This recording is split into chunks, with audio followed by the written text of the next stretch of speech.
is Soumya from TSM. The subject matters. It's cooking time again, but this time it's for men.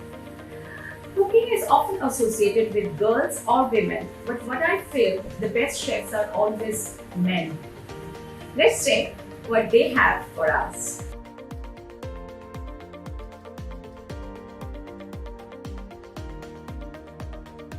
We have men from all over the world and from a variety of professions. Isn't it exciting? First up, we have Mr. Praveen Bhatia from Delhi, who is a banker. Next up, we have Mr. Ravjeet Khurana from Mumbai, who is a retired businessman. Followed by Mr. Deven Parlikar from USA, who is a senior vice president of a healthcare services firm. Next up, we have Mr. Alok Sengupta from Bangalore, who is a restaurant manager. Next up, we have Mr. Arkendu Ash from Bangalore, who is a software engineer.